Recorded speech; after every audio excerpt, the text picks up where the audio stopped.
Good morning, my dear students and faculty members who are watching this channel. जैसा कि आपको पता है, department of zoology Lohia college Churu के द्वारा जेनेटिक्स और बायोटेक्नोलॉजी पे एक विशेष व्याख्यानमाला आयोजित की जा रही है और इसमें काफ़ी वीडियो की शूटिंग हो चुकी है।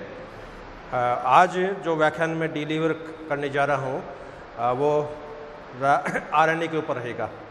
पिछले व्याख्यान में डीएनए पे मैंने आपसे शेयर किया था। आज के इस व्याख्यान में मेरा जो टॉपिक है, मेरा जो व्याख्यान है वो आरएनए के ऊपर फोकस रहेगा। So today we are going to discuss on the topic RNA. RNA का फुल फॉर्म क्या है, आरएनए कितनी टाइप का होता है, आरएनए की फॉर्मेशन के स्टेप्स क्या क्या है, इन कुछ बातों में मैं आपसे शेयर करूंगा।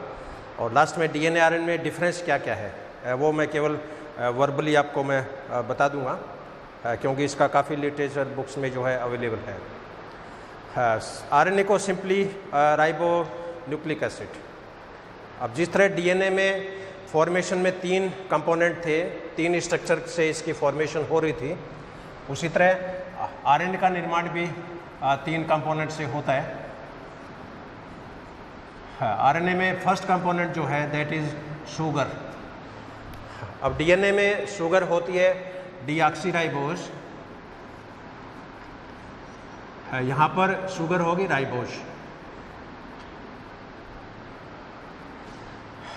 सेकंड कंपोनेंट फॉस्फोरिक एसिड होता है H3PO4। ये डीएनए में भी सेम है, आरएनए में भी सेम है। तीसरा कंपोनेंट है नाइट्रोजन बेस, और नाइट्रोजन बेस डीएनए में आपको बताया था कि 2 तरह के होते हैं, एक तो प्यूरिन टाइप, एक पिरिमिडिन टाइप। प्यूरिन टाइप के जो नाइट्रोजन बेस हैं वो डबल रिंग वाले होते हैं, पिरिमिडिन टाइप के जो बेस हैं वो सिंगल टाइप के होते हैं।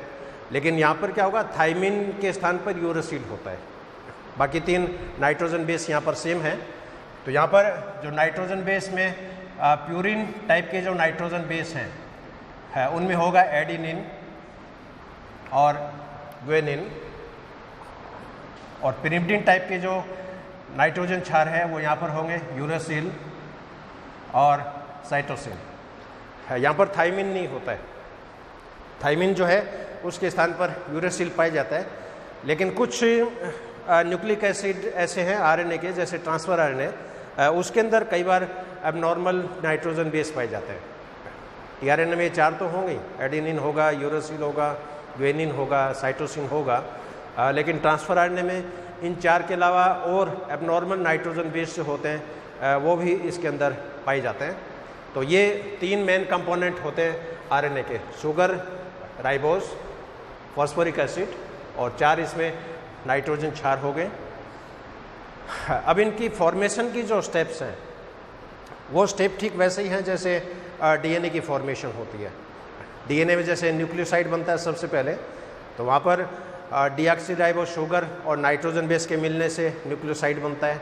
यहाँ पर राइबोज शुगर और नाइट्रोजन क्षार के मिलने से न्यूक्लियोसाइड बनेगा। फिर इस न्यूक्लियोसाइड के साथ फॉस्फोरिक एसिड जुड़ता है, उससे न्यूक्लियोटाइड बनेगा। न्यूक्लियोटाइड से फिर पॉलीन्यूक्लियोटाइड बनता है। अब यहाँ पर नोमेनक्लेचर जो होगी वो थोड़ी डिफरेंट हो जाएगी। जैसे डीएनए में डीऑक्सी एडिनोसिन न्यूक्लियोसाइड है, यहाँ पर इसको बोलेंगे एडिनोसिन। डीएनए में जैसे डीऑक्सी एडेनिलिक एसिड, यहाँ पर इसको बोलेंगे ओनली एडेनिलिक एसिड। तो टर्मिनोलॉजी लगभग वही है, केवल यहाँ पर डीऑक्सी शब्द नहीं आएगा। तो यहाँ पर deoxy adenosine, deoxy guanosine, deoxy uridine, deoxy cytidine, इसी तरह adenylic acid, guanylic acid, uridylic acid, cytidylic acid. तो फॉर्मेशन की स्टेप है वो लगभग वही है। और सिंगल स्ट्रैंड आरएनए जो होता है वो कुछ वायरस में डबल स्ट्रैंड में भी होता है। वायरस हैं जिसमें जेनेटिक मटेरियल डीएनए भी होता है, जेनेटिक मटेरियल आरएनए भी होता है। विशेषकर जो प्लांट वायरस है, प्लांट वायरस में है, और कुछ वायरस हैं जिसके अंदर सिंगल स्ट्रैंड आरएनए है, कुछ के अंदर डबल स्ट्रैंड आरएनए भी है। इन पे मैं डिटेल में नहीं जाऊंगा ज़्यादा, क्योंकि प्रोकैरियोट का स्ट्रक्चर कैसा होगा, यूकैरियोट का स्ट्रक्चर कैसा होगा, बेसिक टाइप से मैं इस चैप्टर की जो है वो शुरुआत करूंगा।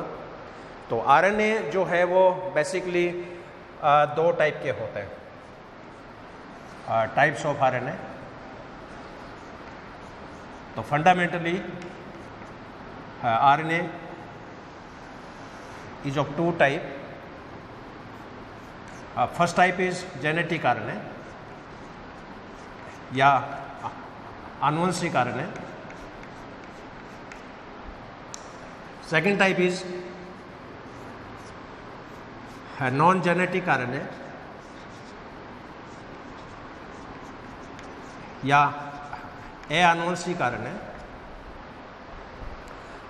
नॉन जेनेटिक RNA जो होता है ये भी 3 टाइप का होता है। फर्स्ट इज mRNA या मैसेंजर RNA,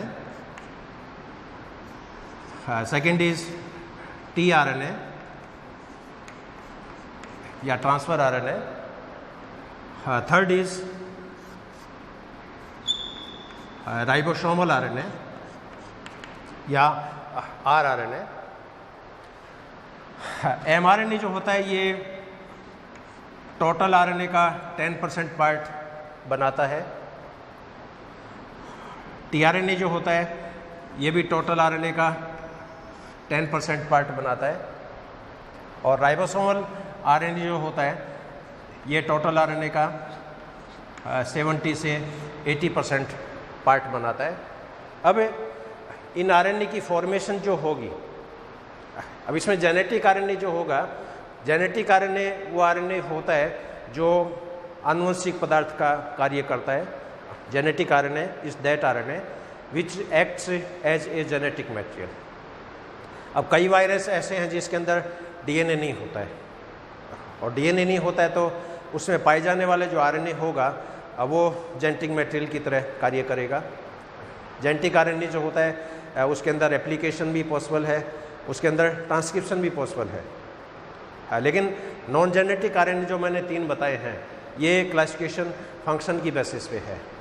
मैसेंजर आरएनए जो होता है इसका काम है सूचनाओं का प्रोपेगेशन करना, और सूचनाएं जो होती है वो डीएनए में हिडन कोड के रूप में प्रेजेंट रहती है, जिसको क्रिप्टोग्राम के नाम से जाना जाता है।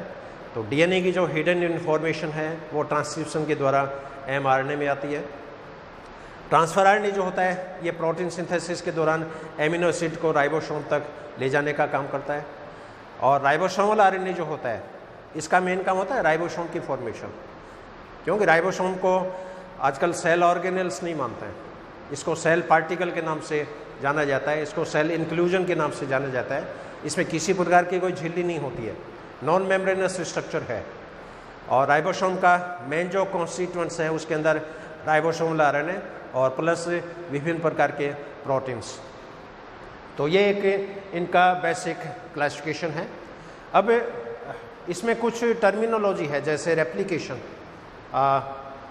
जैसे डीएनए से डीएनए का निर्माण,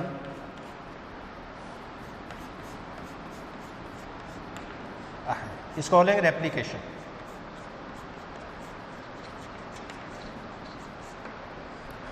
So replication is that process in which DNA replicate to form another copy of DNA।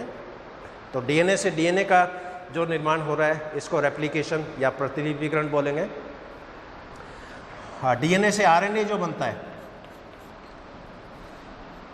ये घटना कहलाती है ट्रांसक्रिप्शन या अनुलेखन।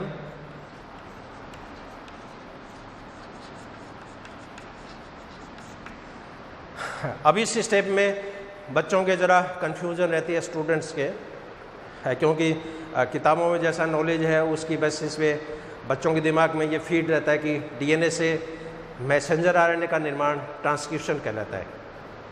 तो कई बार मैं बच्चों से ये क्वेश्चन पूछता हूँ फीडबैक के रूप में कि यदि डीएनए से ट्रांसफर आरएनए बन रहा है तो ये प्रोसेस क्या कहलाएगा, डीएनए से राइबोसोमल आरएनए बन रहा है तो ये प्रोसेस क्या कहलाएगा। एक्चुअल में तीनों आरएनए बनते हैं, तीनों की फॉर्मेशन की जो स्टेप है वो ट्रांसक्रिप्शन के नाम से ही जानी जाती है। DNA से mRNA बन रहा है, ये भी ट्रांसक्रिप्शन है। DNA से ट्रांसफर RNA बन रहा है, ये भी ट्रांसक्रिप्शन है। DNA से राइबोसोमल RNA बन रहा है, ये भी ट्रांसक्रिप्शन है। और जेनेटिक RNA से नॉन जेनेटिक RNA बन रहा है, ये भी ट्रांसक्रिप्शन है। क्योंकि जिन वायरस में RNA जेनेटिक मटेरियल का काम कर रहा है, उसी जेनेटिक RNA से नॉन जेनेटिक RNA बन सकता है, वो प्रोसेस भी ट्रांसक्रिप्शन है। जेनेटिक RNA से जेनेटिक RNA बनता है, वो प्रोसेस भी रेप्लिकेशन है। और आजकल इसकी रिवर्स सीक्वेंस जो होती है वो भी कुछ वायरस में पाई जाती है, जिसके अंदर DNA से RNA की फॉर्मेशन हो सकती है। इसको बोलेंगे रिवर्स ट्रांसक्रिप्शन या टैमिनिज्म, क्योंकि टैमिन नामक साइंटिस्ट ने इसकी खोज की थी, इसलिए इस प्रक्रिया को टैमिनिज्म के नाम से भी जाना जाता है। RNA से प्रोटीन की जो फॉर्मेशन है वो ट्रांसलेशन के नाम से जानी जाती है। तो ये कुछ टर्मिनोलॉजी है और इन पे इंडिविजुअल चैप्टर्स हैं, इन पे अलग से मैं आपसे कभी शेयर करूँगा। रेप्लिकेशन पे पूरा एक घंटे का व्याख्यान बनेगा, ट्रांसक्रिप्शन पे पूरा एक व्याख्यान बनेगा, ट्रांसलेशन पे पूरा व्याख्यान बनेगा। प्रोकैरियोट यूकैरियोट में ट्रांसक्रिप्शन कैसे होता है, ये दोनों की अलग अलग स्टेप्स बनेगी। प्रोकैरियोट यूकैरियोट में ट्रांसलेशन कैसे होता है, इन दोनों की अलग अलग मैकेनिज्म बनेगी, और दोनों के प्रोसेस में क्या क्या डिफरेंस है। तो इन टॉपिक में मैं आपको धीरे धीरे डेप्थ में मैं ले जाऊंगा, और आज मैं केवल इनकी जो बेसिक स्ट्रक्चर है उस पर ही मैं मेरा व्याख्यान जो है वो फोकस रखूँगा। तो सबसे पहले मैं मैसेंजर RNA की स्ट्रक्चर कैसी है इस पे मैं आपसे चर्चा करूँगा।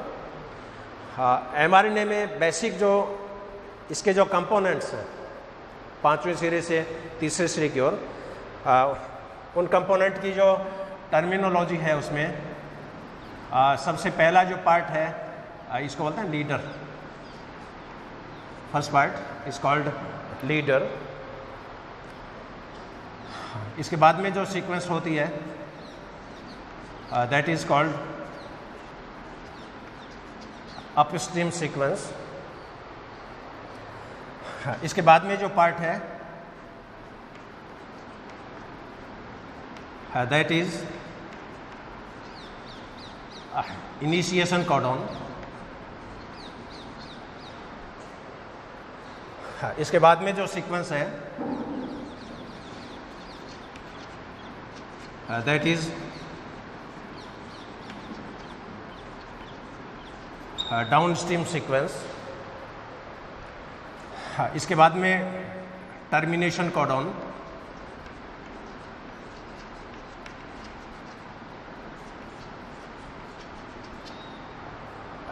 इसके पश्चात ट्रेलर श्रृंखलाएं होती है।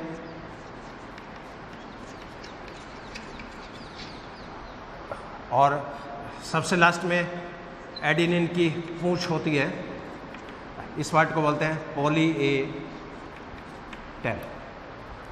तो कुल के बेसिक 7 कंपोनेंट एक मैसेंजर RNA की स्ट्रक्चर में पाए जाएंगे। Leader, it is followed by upstream sequence, it is followed by initiation codon, then downstream sequence, then termination codon, then trailer sequence, और लास्ट में पॉलीएडेनिल की टेल है। अब इन सभी कंपोनेंट को मैं एक सिंपल लाइन डायग्राम के रूप में मैं एक्सप्लेन करूँगा। सपोज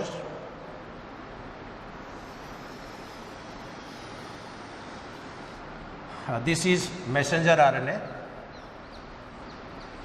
ये इसका 5वां सिरा है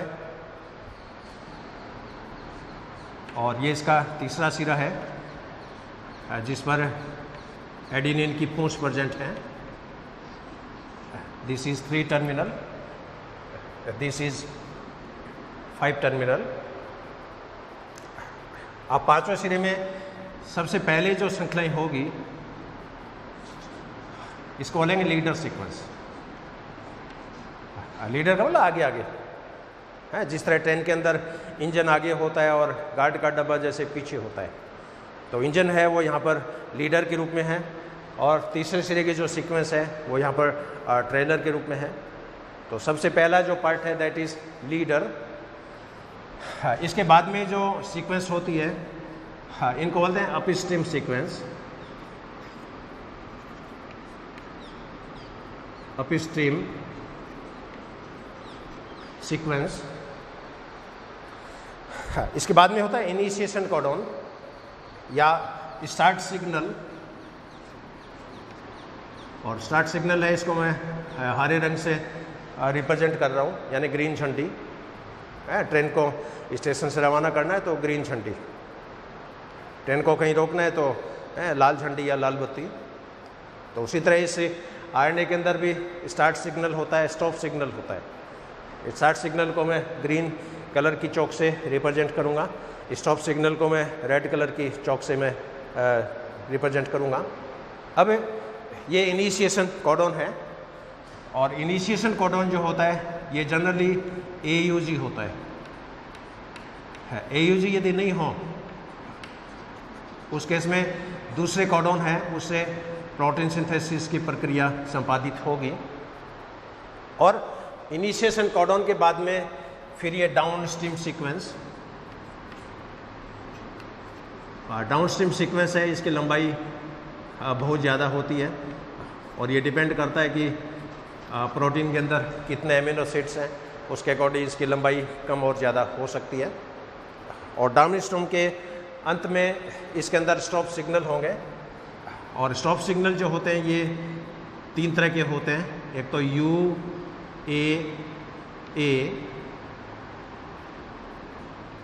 एक होता है UAG,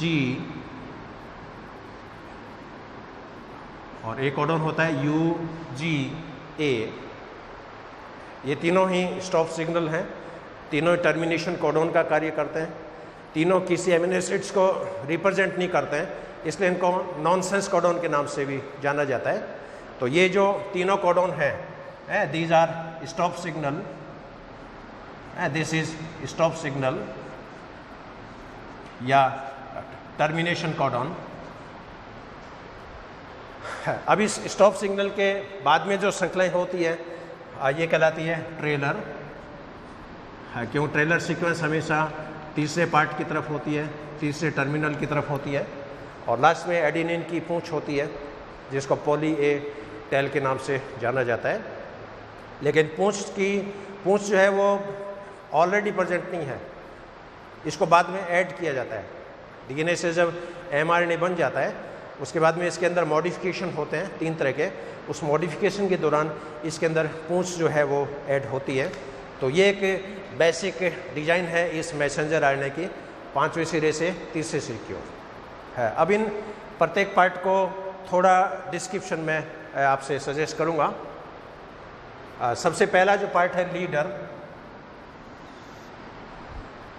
लीडर श्रृंखलाएँ वो श्रृंखलाएँ होती है जो मैसेंजर आरएनए के 5वें सिरे पर प्रेजेंट होती है। Sequence which is present at 5 terminal is called as leader sequence. Leader के बाद में अपस्ट्रीम श्रृंखलाएँ होगी, लेकिन अपस्ट्रीम सीक्वेंस जो होती है ये इनिशिएशन कोडॉन से जस्ट पहले होती है, और इनिशिएशन कोडॉन कौन सा होता है? AUG। अब AUG से पहले जितने भी क्षार हैं वो अपस्ट्रीम श्रृंखलाओं के नाम से जाने जाएंगे, और इनकी संख्या होती है कांस्टेंट होती है। कुछ में 10 क्षार होते हैं, कुछ में 20 होते हैं, कुछ में 25 होते हैं, और इनकी जो रिप्रेजेंटेशन जो होता है वो बॉक्स के रूप में होता है। जैसे कई बार इनके अंदर बॉक्स होते हैं, जैसे TATA box,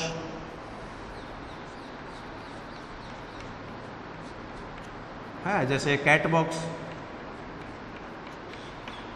Pribnow box, Hogness box. तो इनिशिएशन कोडॉन से पहले के जो क्षार होंगे उनको अपस्ट्रीम सीक्वेंस के नाम से रिप्रेजेंट किया जाएगा, और इन बॉक्सेस की बहुत बड़ी इंपॉर्टेंस है। जब भी रेप्लिकेशन होता है, ट्रांसक्रिप्शन होता है, विशिष्ट जो एंजाइम होते हैं वो एंजाइम इन बॉक्सेस के साथ बाइंड होते हैं। तो अलग अलग आरएनए के अंदर, अलग अलग डीएनए के अंदर ये अलग तरह के बॉक्सेस जो होते हैं ये पाए जाते हैं, और हर बॉक्स का अलग अलग नाम है, हर बॉक्स की अलग अलग टर्मिनोलॉजी है, हर बॉक्स में अलग अलग नाइट्रोजन बेसेस हैं। अब इसके बाद में होगा इनिशिएशन कोडॉन AUG, और AUG जो होता है ये मेथियोनाइन को रिप्रेजेंट करेगा। अपनी बॉडी में कोई भी एमिनो एसिड हो, चाहे प्रोकैरियोट हो चाहे यूकैरियोट हो, किसी भी प्रोटीन्स में पहला जो एमिनो होगा वो हमेशा मेथियोनाइन होगा, लेकिन प्रोटीन जब फंक्शनल रूप में कन्वर्ट होगा तब इस मेथियोनाइन को हटाना बहुत ज़रूरी है। प्रोटीन संश्लेषण के लिए तो मेथियोनाइन का होना अत्यंत आवश्यक है, लेकिन प्रोटीन की फंक्शनिंग के लिए मेथियोनाइन को रिमूव किया जाता है। इसलिए कोई भी मैसेंजर आरएनए हो उसमें पहला इनिशिएशन कोडोन हमेशा AUG होगा। अब क्वेश्चन है कि यदि AUG नहीं हो तो क्या वो मैसेंजर आरएनए प्रोटीन सिंथेसिस करने में सक्षम नहीं है? AUG नहीं हो उस केस में अन्य जो कॉम्बिनेशन है नाइट्रोजन बेस की वो सिग्नल कोडोन का, इनिशिएशन कोडोन का काम करती है। और AUG यदि नहीं हो उस केस के अंदर GUG है, ये इनिशिएशन कोडोन का काम करेगा। GUG यदि नहीं हो तो CUG का इनिशिएशन कोडोन का काम करेगा।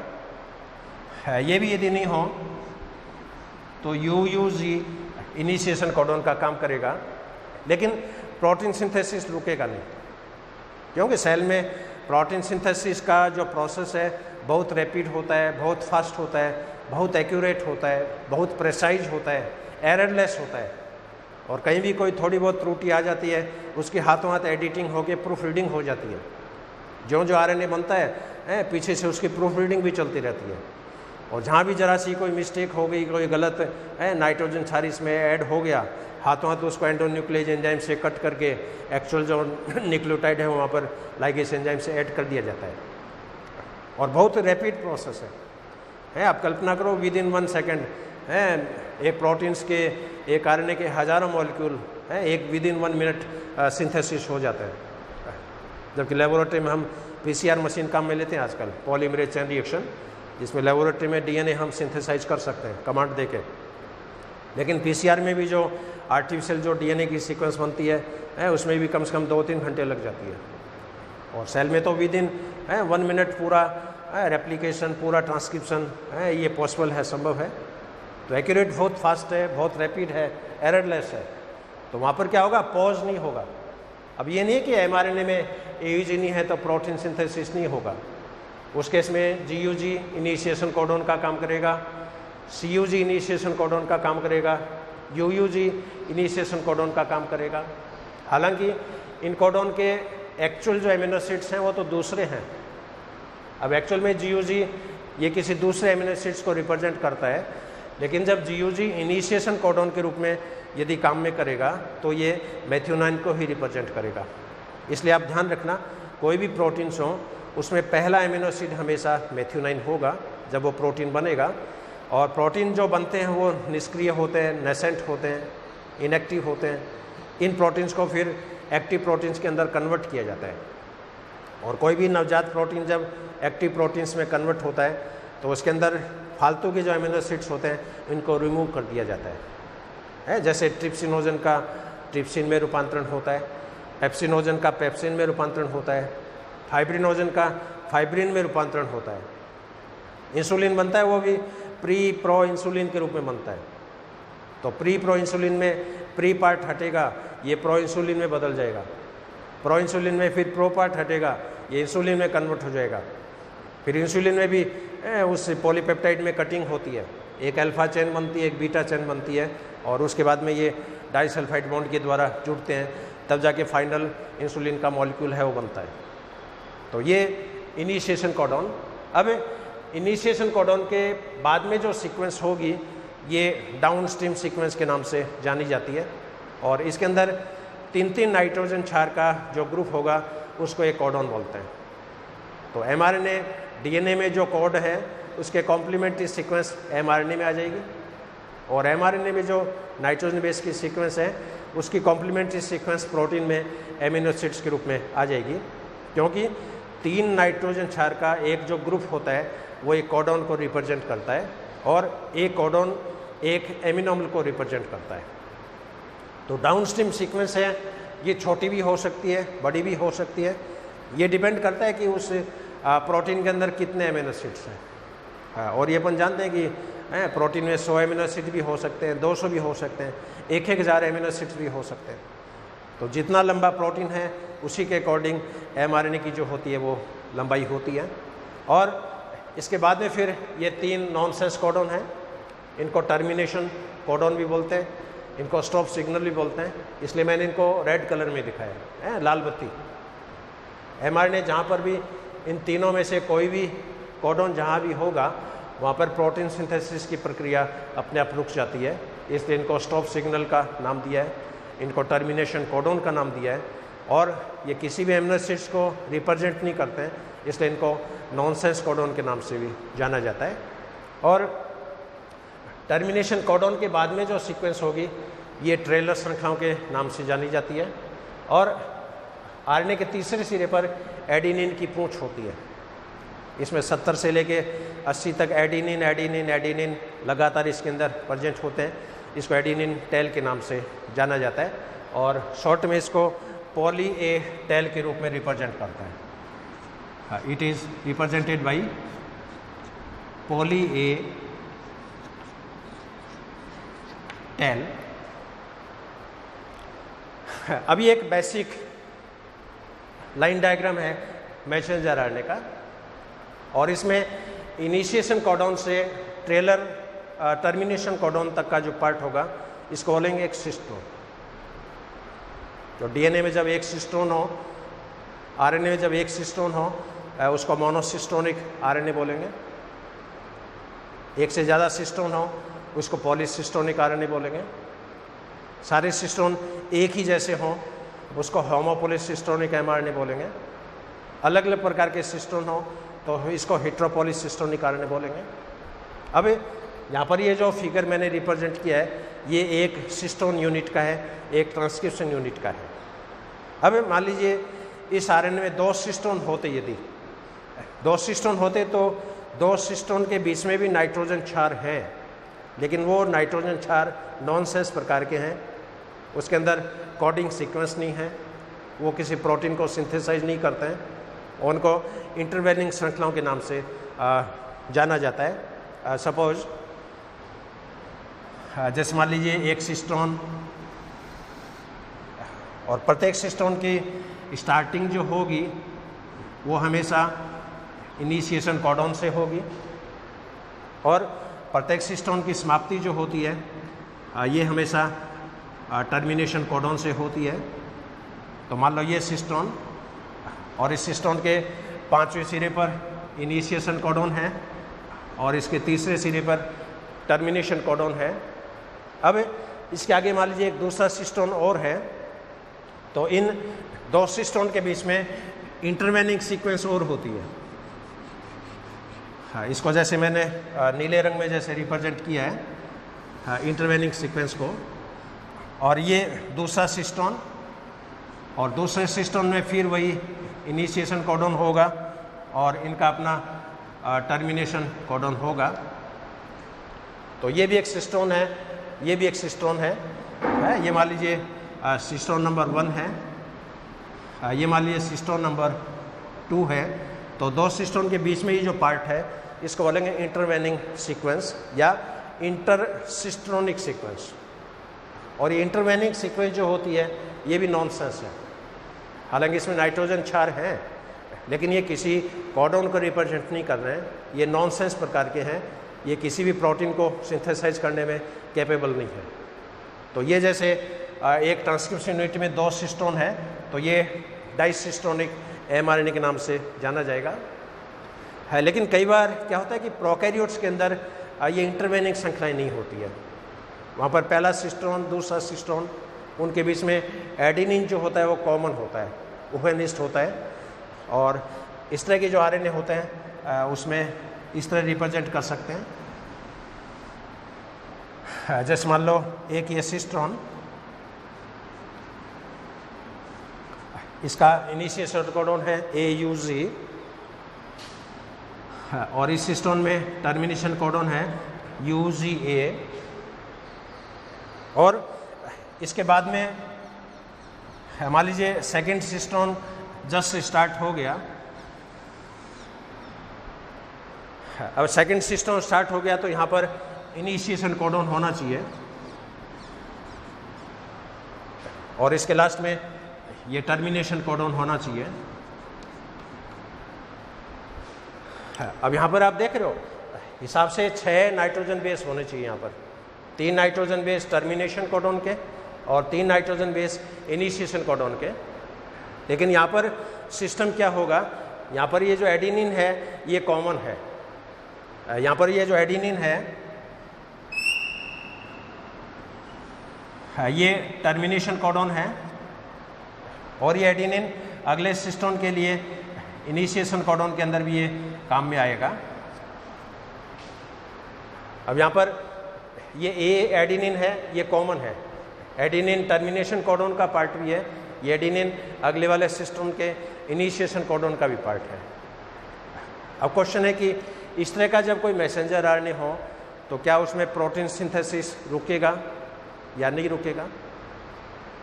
तो कई बार अपन देखते हैं कि एक्सप्रेस जो गाड़ियाँ होती है, इंटरसिटी जो हाई स्पीड की जो बुलेट ट्रेन होती है, वो छोटी रेलवे स्टेशनों पे नहीं रुकती है। तो यहाँ पर क्या होगा, इस सिस्टोन का प्रोटीन सिंथेसिस स्टार्ट हुआ और यहाँ पर हिसाब से प्रोटीन सिंथेसिस रुक जाना चाहिए, लेकिन प्रोटीन सिंथेसिस रुकता नहीं है। अगले सिस्टोन का प्रोटीन सिंथेसिस स्टार्ट हो जाता है, उसके बाद अगला सिस्टोन है उसका वो स्टार्ट हो जाता है।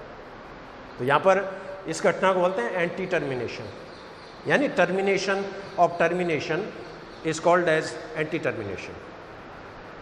तो पहले सिस्टोन का प्रोटीन, दूसरे सिस्टोन का प्रोटीन, तीसरे सिस्टोन का प्रोटीन है, वो एक के बाद एक दूसरे में जुड़ते जाते हैं और बाद में उनका क्लीवेज हो जाता है प्रोटीन सिंथेसिस के बाद में, क्योंकि वो मॉडिफिकेशन का फंक्शन है, प्रोसेसिंग का फंक्शन है। तो जिस तरह जो साड़ी के कारखाने होते हैं उनमें कोई साड़ियाँ कोई 6-6 हाथ की नहीं बनती है, 6-6 गज की नहीं बनती है, साड़ियाँ 1-1 किलोमीटर लंबी बनती है, जो पूरा वो थान बनता है। और साड़ियाँ बनने के बाद उसमें फिर क्या है कैंची से उनकी कटिंग हो जाती है, वही परिघटना यहाँ पर है। तो termination of termination is called as anti termination. तो ये एक बेसिक आर्किटेक्चर है इस मैसेंजर आरएनए का। और जैसे मैंने बताया कि विशेषकर जो यूकैरियोट्स होते हैं उनके अंदर नॉनसेंस पार्ट बहुत ज़्यादा है, डीएनए में भी नॉनसेंस पार्ट है, आरएनए में भी नॉनसेंस पार्ट है। अब ये जो आरएनए है इसके अंदर ये जो लीडर सीक्वेंस है नॉनसेंस है, अपस्ट्रीम श्रृंखलाएं हैं नॉनसेंस है, ट्रेलर श्रृंखलाएं नॉनसेंस है, एडेनिन की जो श्रृंखला है नॉनसेंस है, 2 सिस्टोन के बीच में ये जो पार्ट है इंटरवेनिंग ये भी नॉनसेंस है। और ये जो सिस्टोन है इस सिस्टोन के अंदर भी 2 यूनिट मिलती है, एक तो एक्सॉन और एक इंट्रॉन। तो एक्चुअल सिस्टोन का ये जो पार्ट है इसके अंदर भी 2 तरह की सीक्वेंस मिलती है। एक सीक्वेंस तो होती है एक्सॉन और एक सीक्वेंस होती है इंट्रॉन।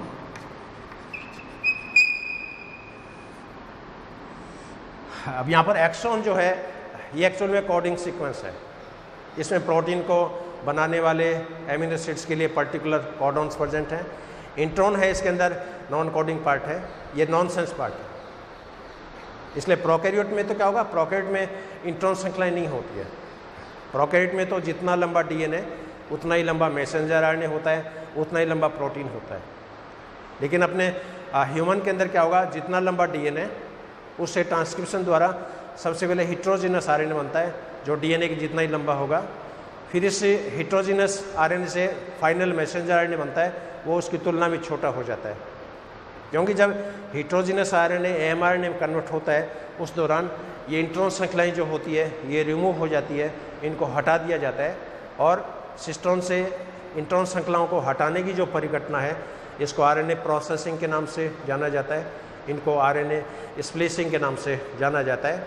और ये भी एक पूरा डिटेल चैप्टर है इस पर, हालांकि ये टॉपिक एमएससी लेवल का है और इसको भी मैं आपसे डिस्कस करूँगा कि आरएनए की प्रोसेसिंग कैसे होती है। इसमें कई तरह के प्रोटीन होते हैं वो काम में आते हैं, कई तरह की इसमें ब्रेकिंग मैकेनिज्म होती है, स्प्लीसियोसों में इसमें यूनिट्स बनती है। तो ये प्रोसेसिंग का जो प्रोसेस है ये भी काफ़ी डेप्थ में है। लेकिन प्रोकैरियोट में जनरली ये परिघटना नहीं होती है, क्योंकि प्रोकैरियोट में नॉनसेंस जो डीएनए है नॉनसेंस पार्ट है बहुत कम है। अपने यूकैरियोट में 95% न्यूक्लिक एसिड और नॉनसेंस होता है, केवल 5% जेनेटिक मटेरियल है वो फंक्शनल होता है, या उसमें कोडिंग सीक्वेंस पाई जाती है। इसलिए प्रोकैरियोट में प्रोटीन की डीएनए की तुलना में प्रोटीन की अमाउंट बहुत ज़्यादा है, लेकिन यूकैरियोट में जितने जीन होते हैं उसकी तुलना में उतने प्रोटीन्स नहीं होते हैं। तो आजकल दो लेटेस्ट ब्रांचेज भी चल रही है, एक तो जीनोमिक्स, एक प्रोटियोमिक्स। आजकल ये कंसेप्ट चल रहा है कि किसी भी एनिमल्स में, किसी प्राणी में जीनोम ज़्यादा है या प्रोटीन्स ज़्यादा है। तो अपनी बॉडी में कितना जीनोम है, कितना डीएनए है, ये जीनोमिक्स के अंदर आएगा। मेरे शरीर में कितनी वैरायटी के प्रोटीन्स हैं, कितने अमाउंट है, ये प्रोटियोमिक्स में स्टडी में आएगा। तो 1 जीन 1 एंजाइम कंसेप्ट था, वो फ्लॉप हो गया। 1 जीन 1 पॉलीपेप्टाइड कंसेप्ट था, वो फ्लॉप हो गया। अब 1 सिस्टोन 1 पॉलीपेप्टाइड कंसेप्ट है, वो चल रहा है। और सिस्टोन के अंदर भी एक्सॉन और इंट्रोन है, और आगे चलकर और कोई नई डिस्कवरी हो जाएगी तो हो सकता है इस एक्सॉन के अंदर भी और सब पार्ट हैं वो डिस्कवर हो जाएंगे। तो वर्तमान में जो मॉलिक्यूलर बायोलॉजी का जो नॉलेज है बहुत डेप्थ में पहुंच चुका है। जो पूरा ह्यूमन जीनोम प्रोजेक्ट का रिजल्ट अपने सामने है, और पूरे ह्यूमन जीनोम प्रोजेक्ट की जो प्रिंटेड पेज है वो लगभग 30 लाख है। आप अपनी पूरी ज़िंदगी में 30 लाख पेज पढ़ नहीं सकते। आप रोज़ाना 100 पेज भी पढ़ो हैं तो एक महीने में 3000 पेज आप पढ़ पाओगे, एक साल में 36,000 पेज पढ़ पाओगे। 30 लाख पेज पढ़ने में आपको कम से कम 100 साल चाहिए। 100 साल आदमी की उम्र नहीं होती है। लेकिन पूरी दुनिया भर के साइंटिस्ट ने पूरे आदमी के सारे जीन की एनालिसिस कर ली है कि कौन सा जीन कहाँ पर है, क्या लोकेशन है, कैसे रेगुलेशन होता है, उसके अंदर डीएनए सीक्वेंसिंग कैसी है, उसका फंक्शनल एस्पेक्ट क्या है। तो सारी चीज़ों की इसके अंदर डिटेल है। अब यहाँ पर जो मैसेंजर आरएनए जो बनेगा, इसकी हाफ लाइफ बहुत कम होती है। हाफ लाइफ यानी ट्रांसक्रिप्शन और ट्रांसलेशन, इनके बीच में कम से कम 2 घंटे का इंटरवल है यूकैरियोट्स में।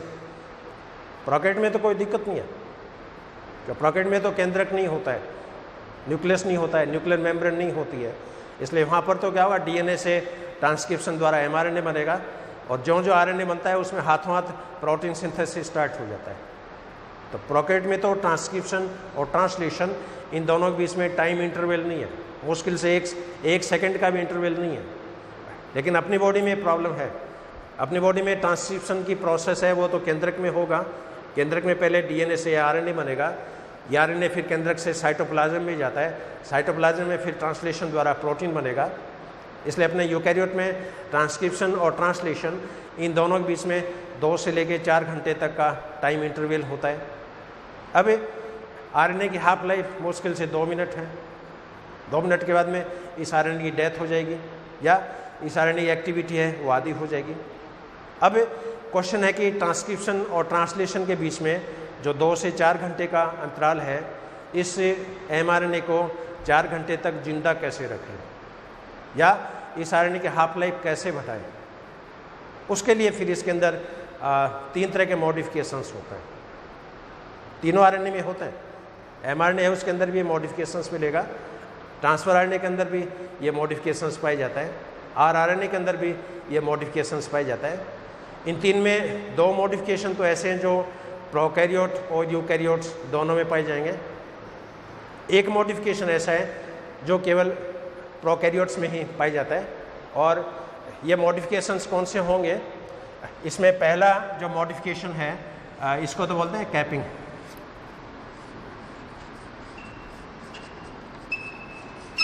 कैपिंग या मिथाइलेशन। दूसरा जो मॉडिफिकेशन है इसको बोलेंगे स्प्लिसिंग, आरएनए स्प्लिसिंग या आरएनए प्रोसेसिंग। और तीसरा जो मॉडिफिकेशन है इसको बोलते हैं पॉली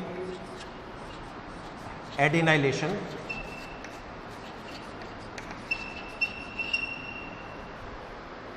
अब ठीक है, डीएनए से मैसेंजर आरएनए बन गया आरएनए पॉलीमरेज एंजाइम की हेल्प से, लेकिन जो मैसेंजर आरएनए जो बना, इस मैसेंजर आरएनए के ट्रांसलेशन में पार्टिसिपेशन ले, उससे पहले उसमें 3 तरह के रूपांतरण होने आवश्यक है। एक तो कैपिंग, एक स्प्लिसिंग, एक पॉली एडिनाइलेशन। कैपिंग जो होती है ये 5वें सिरे पर होती है। It takes place at 5 terminal. Polyadenylation जो होता है ये तीसरे सिरे पर होता है, it takes place at 3 terminal. और स्प्लिसिंग का जो प्रोसेस है ये 5वें सिरे और तीसरे सिरे के बीच में होता है। और स्प्लिसिंग में क्या होगा, जो इंट्रॉन श्रृंखलाएँ हैं जो कि नॉनसेंस प्रकार की है, उन इंट्रॉन श्रृंखलाओं को यहाँ पर रिमूव किया जाएगा, उनको हटाया जाएगा। अब ये हटाया कैसे जाता है इसको मैं फिगर के द्वारा आपको एक्सप्लेन करूँगा। तो यहाँ पर जो डीएनए से जो मैसेंजर आरएनए बनेगा, ये एमआरएनए जब प्रोटीन सिंथेसिस में पार्टिसिपेट करेगा उससे पहले इसमें 3 तरह की मॉडिफिकेशंस होती है। और इसमें पहली मॉडिफिकेशंस है कैपिंग, इसको मिथाइलेशन भी बोलते हैं। सेकंड मॉडिफिकेशन है स्प्लिसिंग, इसको आरएनए प्रोसेसिंग के नाम से भी जाना जाता है। और तीसरी जो मॉडिफिकेशन है ये कहलाती है पॉली एडिनाइलेशन। तो ये 3 मेन मॉडिफिकेशंस कोई भी आरएनए बनो उसके अंदर ये संपादित होती है। कैपिंग को मिथाइलेशन बोलते हैं, it is called as methylation.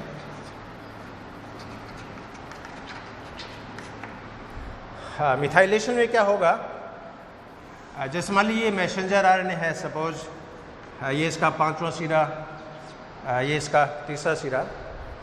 तो 5वें सिरे पर जो नाइट्रोजन क्षार होते हैं उसके साथ यदि मैथिल ग्रुप अटैच हो जाए, मैथिल ग्रुप यदि अटैच हो जाए तो मैथिल समूह के जुड़ने की जो घटना होती है इसको मिथाइलीकरण के नाम से या कैपिंग के नाम से जाना जाता है। अब क्वेश्चन है कि मिथाइलेशन का फ़ायदा क्या होगा। जनरली क्या होता है, जो ही मैसेंजर आरएनए केंद्रक से साइटोप्लाज्म में जाएगा वहाँ पर 5 एक्सोन्यूक्लियोज एंजाइम तैयार बैठे हैं जो इस आरएनए को काट देंगे, डाइजेस्ट कर देंगे। लेकिन जब 5वें सिरे पर मैथिल ग्रुप जुड़ गया, अब 5 एक्सोन्यूक्लियोज एंजाइम इसको डाइजेस्ट करने में कैपेबल नहीं है। और 5वां सिरा जब एंडोन्यूक्लियोज एंजाइम से कटेगा नहीं, डाइजेस्ट नहीं होगा, तो इसकी अर्धायु जो होती है वो बढ़ जाती है। और जितने मैथिल ग्रुप होंगे उस आरएनए की हाफ लाइफ उतनी ज़्यादा होती है।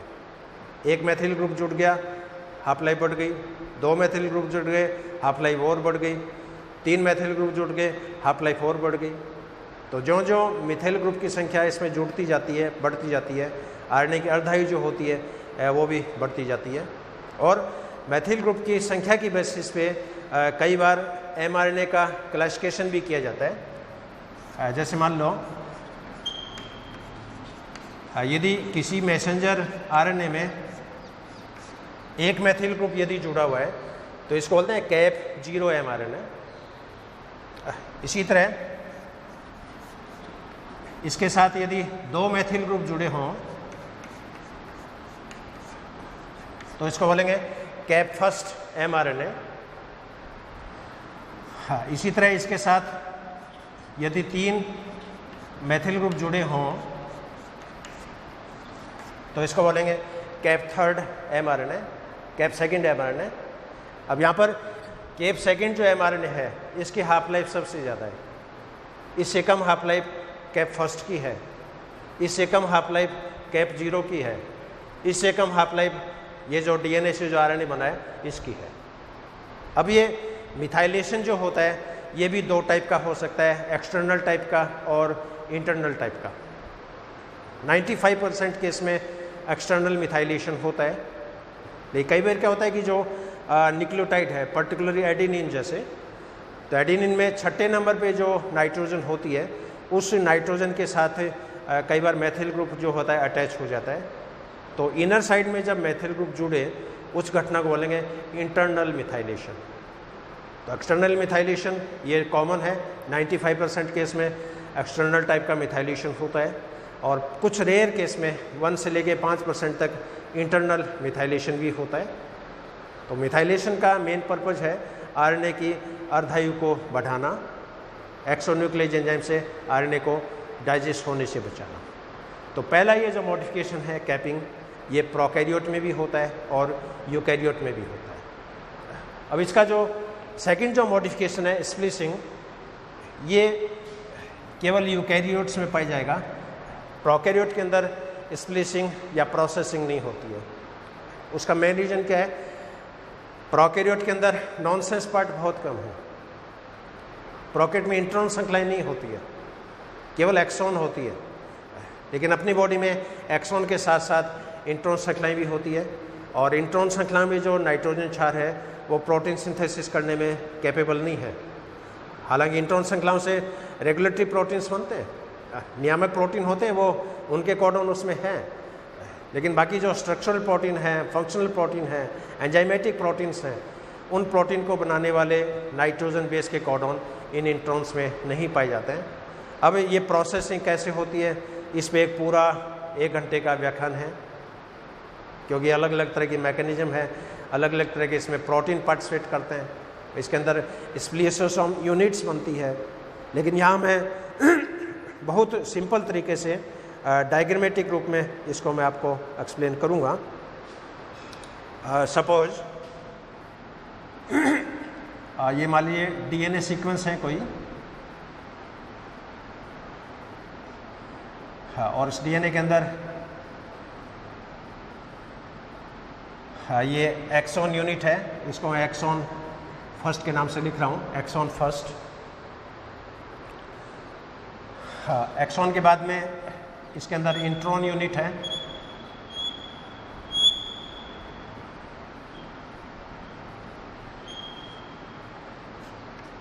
हाँ, इसको मैं I1 से रिप्रेजेंट कर रहा हूँ।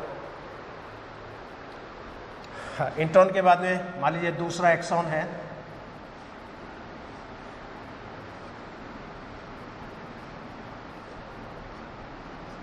हाँ, इसको मैं यहाँ E2 से रिप्रेजेंट कर रहा हूँ। हाँ, इसके बाद में इंट्रॉन पार्ट है,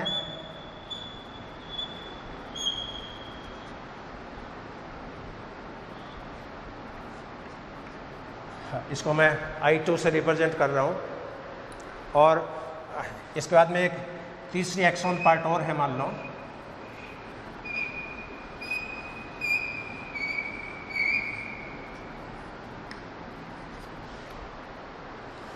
अब ये मान लो कोई डीएनए का फ्रेगमेंट है सपोज, या कोई जीन है, और इस जीन के अंदर एक्सॉन पार्ट भी है, इसके अंदर इंट्रॉन पार्ट भी है। अब इसमें ध्यान रखना, इसमें जो इंट्रॉन पार्ट है ये नॉन कोडिंग होता है, नॉन सेंस होता है, सेंसलेस होता है, और प्रोटीन सिंथेसिस में इसका कोई रोल नहीं है। अब क्या होगा, इस डीएनए से सबसे पहले ट्रांसक्रिप्शन के द्वारा जो मैसेंजर आरएनए बनेगा उसको बोलते हैं हेट्रोजिनस एमआरएनए, हेट्रोजिनस। तो इसमें सबसे पहले ट्रांसक्रिप्शन होगा, और ट्रांसक्रिप्शन के द्वारा इसकी एग्जैक्ट कॉपी एकदम जो आरएनए बन रहा है वो डीएनए की कॉम्प्लीमेंट्री होती है। मान लीजिए डीएनए में ग्वेनिन है तो आरएनए के अंदर साइटोसिन आएगा, डीएनए में एडेनिन है तो आरएनए के अंदर यूरेसिल आएगा, डीएनए में थाइमिन है तो आरएनए में एडेनिन आएगा। तो डीएनए की जो सीक्वेंस होती है उसकी जस्ट कॉम्प्लीमेंट्री सीक्वेंस इस आरएनए के अंदर होती है। तो अपने को यदि डीएनए की सीक्वेंस का पता लग जाए तो आरएनए की सीक्वेंस का आइडेंटिफाई अपन कर सकते हैं। इसलिए फॉरेंसिक साइंस में जो भी अपराधियों के आजकल सैंपल मिलते हैं उनकी सीक्वेंसिंग का तरीका यही है। साइंटिस्ट डायनासोर का डीएनए बनाने जा रहे हैं, लेबोरेटरी में इस तरह के एक्सपेरिमेंट चल रहे हैं कि डायनासोर की एक डुप्लीकेट कॉपी, उसकी क्लोनिंग इस सैंपल से बनानी जाए। आपको प्रोटीन का सैंपल मिल जाए, उस प्रोटीन से आप एमआरएनए बना सकते हो, उस एमआरएनए से आप लेबोरेटरी में डीएनए बना सकते हो, और डीएनए जब बन गया तो जीन बन गया, और इस जीन की क्लोनिंग करके आप लेबोरेटरी में कोई भी एनिमल, कोई भी विलुप्त जो प्राणी है, विलुप्त पौधा है उसकी दिशा में इस तरह के एक्सपेरिमेंट चल रहे हैं। और आने वाला दिन वो दूर नहीं है जब विलुप्त हुए जो पौधे हैं, जानवर हैं उनको लेबोरेटरी में पुनः सिंथेसाइज कर सकें। अब इस ट्रांसक्रिप्शन में जो आरएनए बनेगा वो आरएनए इसकी कॉपी होगी और हेट्रोजिनस प्रकार की होगी, और इसकी एग्जैक्ट कॉपी जो होती है वो यहाँ पर सबसे पहले बनती है, और इस कॉपी को हेट्रोजिनस एमआरएनए के नाम से जाना जाता है। और ये डीएनए की एग्जैक्ट कॉम्प्लीमेंट्री कॉपी है।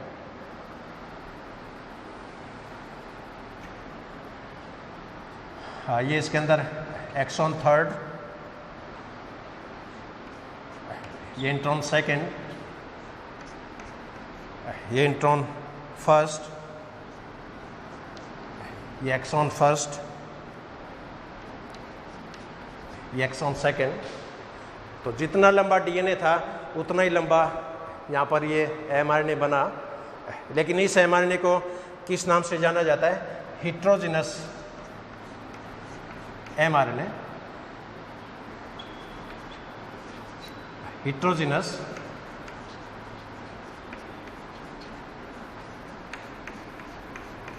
एमआरएनए।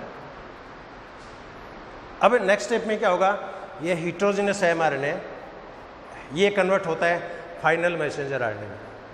और हेटेरोजेनस आरएनए जब एमआरएनए में कन्वर्ट होगा उसमें ये इंट्रॉन श्रृंखलाएं जो होती है ये हट जाती है और केवल एक्सॉन यूनिट होती है, वो फाइनल रूप से यहाँ पर कंपाइल होती है।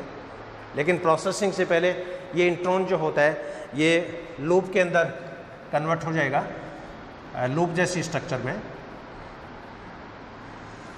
दिस इज एक्सॉन सेकेंड,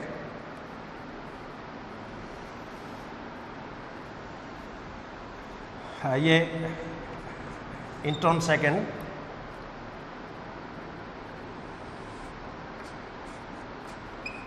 ये एक्सॉन थर्ड, ये इंट्रॉन फर्स्ट है, उसका ये लूप,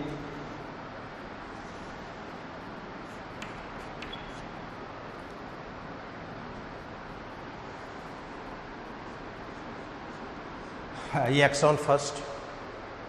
अब स्प्लिसिंग प्रोटीन्स होती है वो यहाँ पर अपनी भूमिका निभाएगी और ये जो इंट्रॉन का जो लूप है ये लूप यहाँ से टूट जाएगा और लास्ट में जो फाइनल जो मैसेंजर आरएनए बनेगा इसमें केवल ये कोडिंग श्रृंखलाएं प्रेजेंट हैं, जिसके अंदर एक्सॉन फर्स्ट, इसके बाद में एक्सॉन सेकेंड, इसके बाद में एक्सॉन थर्ड, अब ये जो फाइनल मैसेंजर आरएनए बना इसमें आप देख रहे हो इसके अंदर इंट्रॉन श्रृंखलाएं नहीं है और इंट्रॉन श्रृंखलाओं के हटने की जो परिघटना है इसको बोलते हैं आरएनए प्रोसेसिंग या आरएनए स्प्लिसिंग। इसलिए प्रोकैरियोट में जितना लंबा डीएनए होगा उतना ही लंबा एमआरएनए है, उतना ही लंबा प्रोटीन्स है। लेकिन अपने मनुष्यों के अंदर क्या होगा? जितना लंबा डीएनए है उतना ही लंबा हेटेरोजेनस एमआरएनए है। अब इस हेटेरोजेनस एमआरएनए से जो फाइनल एमआरएनए बन रहा है वो छोटा हो गया। अब इस एमआरएनए से जो प्रोटीन्स बनेगा है वो इतना ही कॉम्पैक्ट होगा। इसलिए अपने बॉडी में जितना लंबा डीएनए है इसका मतलब ये नहीं है कि अपनी बॉडी में जो प्रोटीन बनेगा उसमें एमिनो एसिड्स की संख्या ज़्यादा होगी ना, क्योंकि नॉनसेंस पार्ट है वो रिमूव हो गया तो फाइनल एमआरएनए लंबाई छोटी होगी, आरएनए कॉम्पैक्ट हो गया। अभी जो प्रोटीन बना है वो इसके अकॉर्डिंग बनेगा। तो ये जो प्रक्रिया है ये प्रोकैरियोट में नहीं होती है, केवल यूकैरियोट में पाई जाती है। अब इसकी तीसरी जो घटना है पॉली एडिनाइलेशन, ये बहुत सिंपल है और इसमें मैंने बताया कि ये तीसरे सिरे पर संपादित होती है। और मान लो ये कोई मैसेंजर आरएनए, ये इसका 5वां सिरा, ये इसका तीसरा सिरा। तो यहाँ पर एक एंजाइम होता है पॉली ए पॉलीमरेज। एडेनिन जुड़ रहा है तो पॉली ए पॉलीमरेज, यूरेसिल जुड़ रहा है तो एंजाइम हो जाएगा पॉली यू पॉलीमरेज, साइटोसिन जुड़ेगा तो एंजाइम हो जाएगा पॉली सी पॉलीमरेज। लेकिन जनरली एडेनिन की श्रृंखलाएं जुड़ती है, क्योंकि एडेनिन जब भी बॉन्डिंग करता है तो 2 हाइड्रोजन बॉन्ड्स जुड़ेंगे और 2 बॉन्ड को तोड़ना उसमें ज़्यादा एनर्जी की आवश्यकता नहीं होती है। लेकिन गवेनिन साइटोसिन की यदि पूंछ बन गई तो वहाँ पर 3-3 हाइड्रोजन बॉन्ड की फॉर्मेशन हो सकती है और 3 बॉन्ड को तोड़ने में ज़्यादा एनर्जी चाहिए। तो पॉली एडिनाइलेशन में क्या होगा? इस एमआरएनए के तीसरे सिरे पर पॉली ए पॉलीमरेज एंजाइम की उपस्थिति में इसके तीसरे सिरे पर 60 से लेकर 80 तक एडेनिन के जो नाइट्रोजन क्षार होते हैं ये जुड़ जाते हैं और जुड़ जाते हैं तो इसके एमआरएनए के अंदर ये एडेनिन की एक पूंछ बन जाती है इसको बोलते हैं पॉली ए टेल। और इस पूंछ की बेसिस पे फिर mRNA दो तरह के हो जाएंगे। जिन RNA में पूंछ प्रेजेंट होती है उसको तो बोलते हैं पॉली ए पॉजिटिव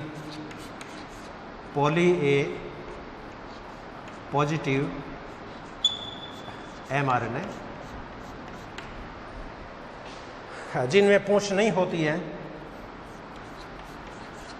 इसको बोलते हैं पॉली ए नेगेटिव mRNA। तो कुल मिला के ये 3 मॉडिफिकेशन है RNA सिंथेसिस के पश्चात। ये मॉडिफिकेशन ट्रांसफर RNA में भी होंगे, ये मॉडिफिकेशन राइबोसोमल RNA में भी होंगे। और इनमें पहला और तीसरा ये प्रोकैरियोट यूकैरियोट दोनों में होता है। सेकंड जो प्रोसेस है ये प्रोकैरियोट में नहीं होता है, केवल यूकैरियोट में होता है, क्योंकि प्रोकैरियोट में नॉनसेंस जो कोडॉन है, नॉनसेंस जो कोडिंग सीक्वेंस है, उनकी मात्रा बहुत कम है। और अपनी बॉडी में तो नॉनसेंस DNA भरा पड़ा है। अपनी बॉडी में जितना DNA है उसका 95% DNA तो नॉनसेंस है, वो किसी काम का ही नहीं है। उसके अंदर एप्लीकेशन हो सकता है, लिंकेज हो सकता है, लेकिन वो ट्रांसक्रिप्शन में पार्टिसिपेट नहीं करेगा, ट्रांसलेशन में पार्टिसिपेट नहीं करेगा, क्रॉसिंग ओवर में पार्टिसिपेट नहीं करेगा। और ये नॉनसेंस DNA लाखों वर्षों से चला रहा है। और इसी नॉनसेंस DNA का यूज़ आजकल DNA फिंगरप्रिंटिंग में होता है, फॉरेंसिक साइंस में होता है। बड़े बड़े अपराधियों की जो पहचान है वो इस नॉनसेंस DNA कारण होती है। आपके जो पूर्वज थे, असली पूर्वज, उनकी पहचान इससे होती है। आप किस कंट्री से आए हो है ये पहचान होती है। इसका बेस्ट एग्जांपल जैसे अपने फिल्म इंडस्ट्री में ऐश्वर्या रॉय है जैसे, और ऐश्वर्या रॉय की आंखें हैं वो नीली है, उनके जो हेयर का पैटर्न है, कलर पैटर्न है, वो अलग तरह का है। अब कोई आपसे पूछे कि क्या ऐश्वर्या राय इंडियन है, इसका आंसर ना होगा, क्योंकि ऐश्वर्या राय के जो पूर्वज हैं वो साउथ अफ्रीका से आए थे आज के 300 साल पहले। अब वो यहीं पर यहाँ के वासिंदे हो गए, लेकिन ऐश्वर्या राय के DNA की यदि एनालिसिस की जाए, उसके नॉनसेंस DNA की फिंगरप्रिंटिंग की जाए, तो उनके पूर्वजों का पता लग जाएगा कि ये अफ्रीका में इस जगह से, यहाँ से इनके पूर्वज हैं वो उठे थे। तो इन नॉनसेंस DNA का मेडिकल साइंस में, फॉरेंसिक साइंस में, अपराध विज्ञान में है आज इनका बहुत बड़ा उपयोग है। और इसमें भी एक व्याख्यान में अलग से मैं आपको डिलीवर करूँगा। तो ये एक नटसेल में mRNA के बारे में मैंने आपको बताया है, और आशा करता हूँ मैं ये टॉपिक आपके समझ में आया होगा। और फिर भी आपके कोई क्वेरी हो, क्वेश्चंस हो, कोई शंका हो, तो आप निसंकोच संपर्क कर सकते हैं। और आप सभी से रिक्वेस्ट है कि आप व्हाट्सएप ग्रुप के द्वारा जुड़े रहें। यूट्यूब चैनल पे इन व्याख्यानों की श्रृंखला को आप नियमित रूप से देख रहे रहें, और आपके जो भी फीडबैक है पॉजिटिव नेगेटिव वो हमें आप देते रहें, ताकि अगले व्याख्यान में हम हमारी सीरीज़ को और इम्प्रूव करें। क्योंकि ये डिपार्टमेंट का पहला ही प्रयास है इस तरह की शूटिंग का, तो कमियां रहना स्वाभाविक है, और हमारा उद्देश्य है कि इन कमियों को हम ज़्यादा से ज़्यादा रिमूव करें, और आप तक रेक्टिफाइड नॉलेज है वो एक प्रेसाइज वे में, बहुत ही सिंपल वे में, सोफिस्टिकेटेड वे में, अंडरस्टैंडेबल मैनर में आपके समक्ष हम प्रस्तुत करें। यही हमारा उद्देश्य है। तो एक बार सभी को हमारे डिपार्टमेंट की तरफ से, लोहिया कॉलेज की तरफ से, मेरी तरफ से I am highly thankful to you, I am highly grateful to you. Have a good day, have a great day. Thank you very much.